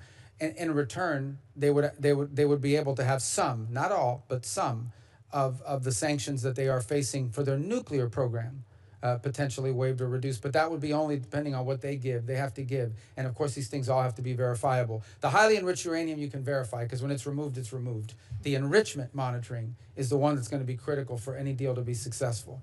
But they're weakened in the sense of they're losing $300 to $400 million a day in revenue. They have hyperinflation. Their currency is worthless. They're struggling to meet payroll in their own services in the country. And their regime is badly fractured internally to the point where it takes 7 to 10 days to get an answer to a proposal. And I think that is excellent. When we're talking about an interim agreement, though, if we look at relieving any kind of financial pressure that they're under, how are we, number one, are we looking at that, or we're going to keep it the way it is? And if so, can we ensure that it's not going to go to missiles or capability or terrorism? What's been offered to them, there's no down payment or bonus for Good. entering Good. into negotiations. What's been offered to them is everything that they ask for will be commensurate to what they're willing to give as part of the broader negotiation for a deal. It is not part. The only thing they get for opening the straits is the lifting of our blockade. And then when you talked about uranium and enriched uranium, are we talking about removal of all forms of uranium or just enriched? What we're focused on, I think most people are focused on, is the highly enriched uranium, which is, anything that is, like the 60%, for example, that we know they still possess, that can quickly be turned into 90%. That's what the term highly enriched uranium. There's some 20% enriched as well. But the bulk of what the world is concerned about is the 60%. It's the 60. Speaking of the maximum pressure strategy, you recently announced new sanctions, as you discussed earlier, on Cuba's military industrial enterprise and its leaders and its state-owned natural resource companies. Cuba's communist regime has been a longtime threat to our entire hemisphere, a destabilizing force, as you put it earlier in your remarks. Public reporting states that Cuba has purchased attack drones from Russia and from China, and also host intelligence officers from Iran, China, and Russia. I appreciate President Trump's decisive actions with regards to protecting U.S. national security and these sanctions, and your continued efforts to address the threats that are posed by China. Can you speak briefly as to why this maximum pressure campaign is so important and how it can ultimately provide for a new Cuba, one that provides freedom and prosperity both to the people of Cuba and a safer hemisphere? Well, what's unique about these sanctions is that they're against a conglomerate that generates revenue in Cuba, and none of it, not a single penny of it, goes to benefit the Cuban people. None of it, because it's not part of the treasury. For example, the government of Cuba cannot go and audit where Gaesa is spending its money or how much money they've made. It is almost a government within a government, a state within a state. And that's what we are targeting.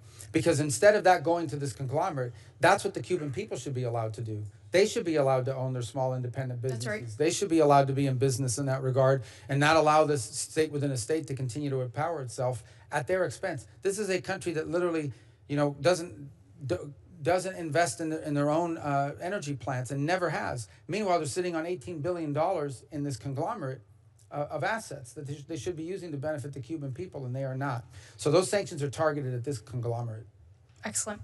Thank you so much, and thank you, Mr. Chairman. Thank you very much, Mr. Chairman, Mr. Secretary. Good to see you. 2 days in a row. How about tomorrow? We'll make it 3. No, you got no. I'm almost losing my voice after I did 4 hours in the House. Yes, yesterday we were talking about Taiwan, and you stressed there was no change in policy. And I think I can characterize, but I want to check that the administration is 100% supportive of Taiwan's Democratic Republic and of their expanded participation in international organizations.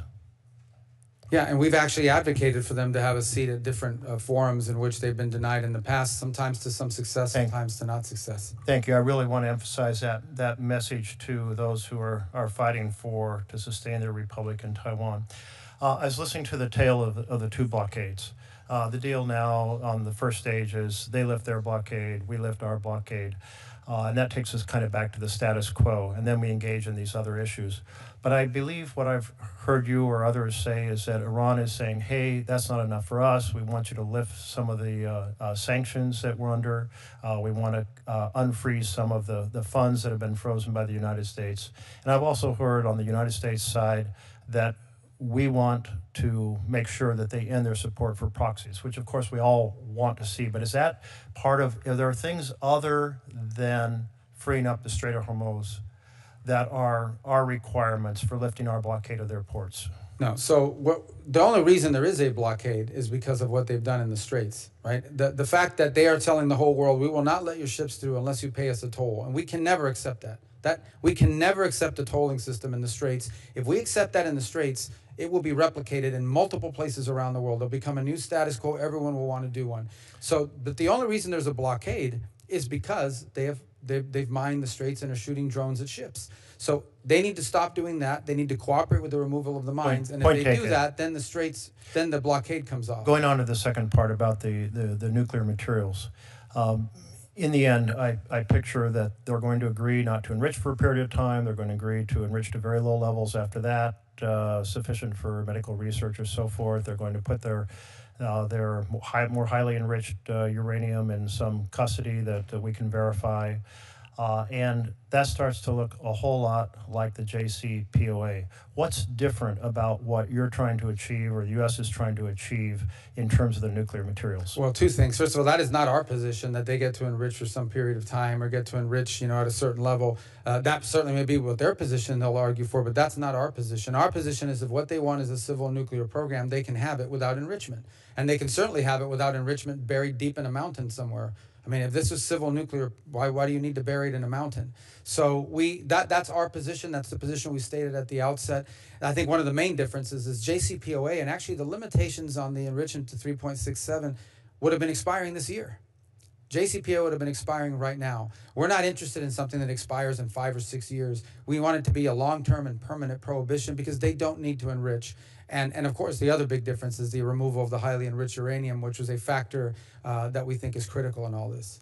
So I know you said permanent, but I've also heard the U.S. is looking for a couple decades. Yeah, look, again, that's going to be part of the negotiation. But let me just say, I'm just putting a number out there, okay? I'm not saying that this is where the deal's going to land or that they've agreed to this. But if we could get 20 years of zero enrichment, that's substantially better than JCPOA was.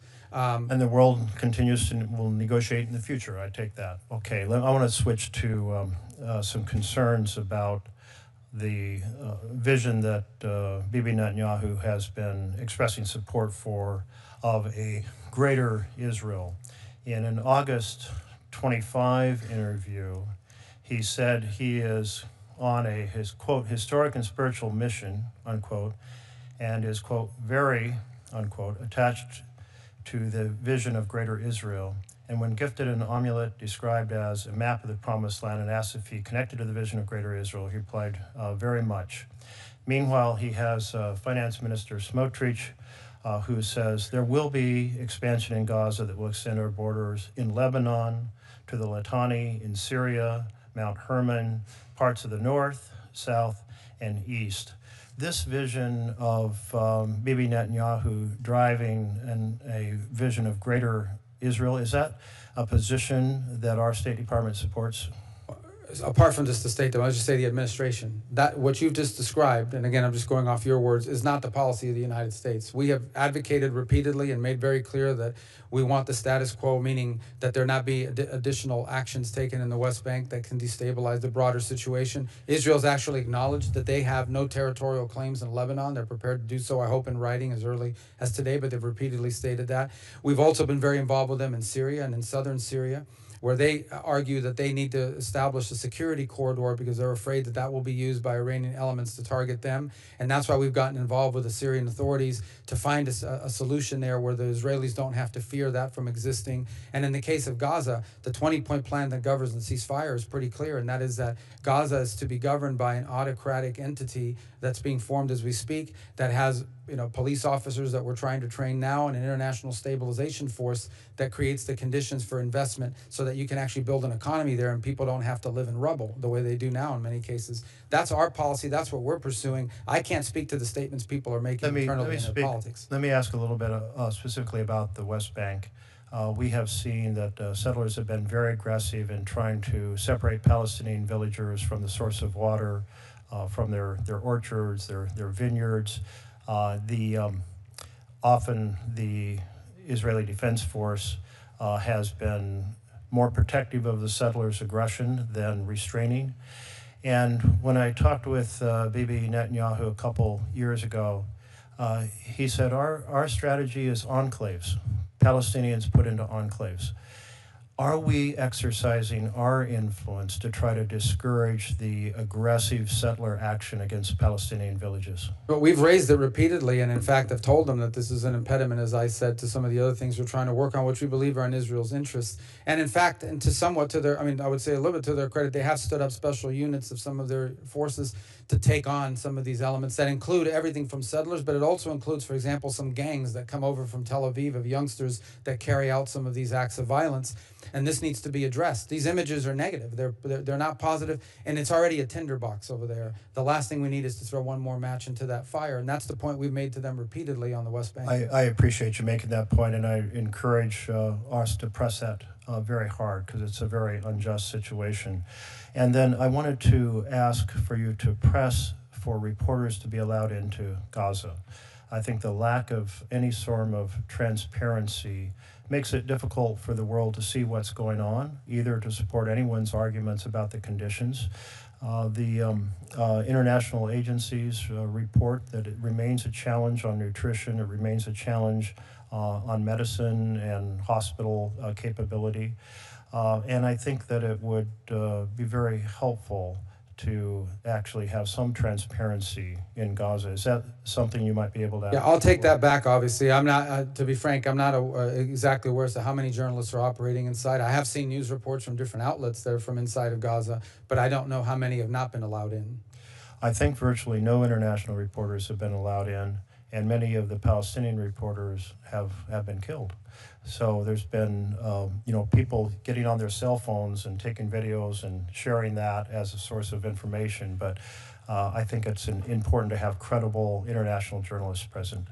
Understood. I'll check back on the numbers of who's actually been allowed or who's actually operating inside now. Thank you very much, Mr. Chairman. Secretary Rubio, thank you for your service both at the state and federal level. And I want to, as I'm out traveling Ohio, I talk to people. They mention high fuel prices, but they also mentioned they don't want Iran to have a nuclear weapon. Sounds pretty similar to what you've articulated, what the president's articulated as a goal for ending the conflict with Iran. The question is, those actors on the other side, who are we negotiating with, and do you believe that they are negotiating in good faith? I wouldn't use the term good faith. I mean, let's just leave that aside for a second when it comes to the Iranian regime because of our long history with them and everything they've done during that time. Here's the best way I would describe it. There are the people you see on television, like their foreign minister, Arachi, the Galibaf, who's the speaker of the Majils there, and a couple other folks. And these are the ones that are out there, not just doing TV interviews, but are going to the negotiations. They are not decision makers. They are implementers. Any offers they make us or any offers they take back in any sort of talks have to be run through some system internally that ultimately relies on the sign-off of the supreme leader, but a council that surrounds him. And one of the impediments and why you see this has taken the time that it's taken is every time we communicate to them, let's say a counteroffer or change in language on some of the documents that have been worked on, it can take anywhere from 4 to 7 to 10 days to get a response because they have to work it through the intricacies of their system. And I think that's one of the things that has not been talked about enough is that in the aftermath of Epic Fury, one of the things that has happened is that their system internally has been fractured. You have a supreme leader that still hasn't been seen publicly, who communicates only still through written communications that are released through the Iranian system. And by the way, you've also seen reflections of the official Iranian media outlets putting out contradictory statements to what ultimately either we know the regime is doing or the regime has agreed to or the regime is saying somewhere else. So that's proven to be a challenge. But ultimately, in the system that they have, any decisions to agree to anything or even agree to enter negotiations would need to be approved by the supreme leader and the council that surrounds him. And I think the impediment in time has been how long it takes for these individuals that are the negotiators to communicate with them and get sign-off. Okay, thank you. And we have security partners in the Middle East who've been attacked by Iran. And it's easier for people to be critics of approaches to policy and negotiations.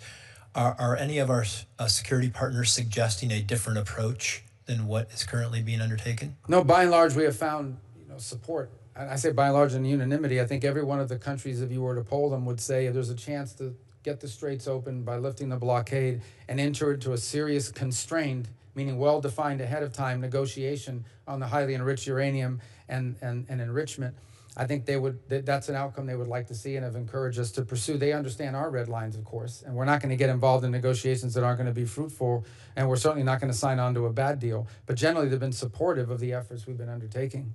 Great, thank you. I want to shift to something that I feel very passionate about, and that is doing more made in America, a domestic supply chain for our critical minerals, for the things that are essential for our economic and national security. And whether that's pharmaceuticals, bullets, bombs, batteries, I should say, military equipment, chips, other technology. And having that secure domestic supply chain seems to me to be pretty important, not just for our national security and economic security, but also for our strength in negotiating with foreign nations. If we had a secure domestic supply chain for the things that were essential for that economic and national security,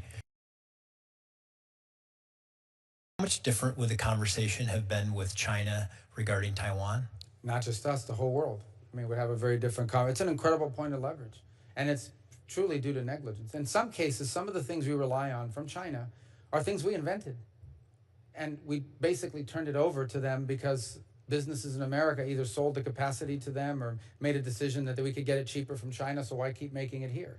And we've allowed these dependencies to build, and we've mapped out all of these dependencies internally through the interagency, and we know what they are. We are capable of reversing many of these, but it will take a little bit of time, but we have a plan to do so. But we've also globalized this. It's not just about America. If you talk to the Japanese, the South Koreans, all of Europe, and many advancing countries around the world, they share the same concern, which is why we held a critical minerals ministerial earlier this year, where foreign ministers came from over 30 countries, many of whom signed on to this MOU to cooperate collectively, not on just sources and access to rare earth minerals, but also the ability to process and refine them into a usable product. So we've tried to internationalize it and globalize it that way. The second thing is the Pax Silica, in which 14 countries have bound together to very specifically focus not just on critical minerals and supply chains, but the critical minerals and supply chains necessary to win the AI race for the future.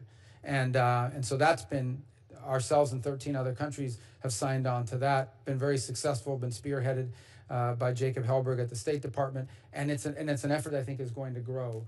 In addition to that, virtually, and I say this to you, virtually every foreign engagement that I have with a foreign minister or when I visit another country, they give you a little paper and you read it. These are the 5 topics we want to touch upon. And every single one of those, critical minerals is a part of it, either because they have critical minerals or they want to partner with us on critical minerals or they're having access issues to critical minerals. So it has featured prominently in our foreign policy.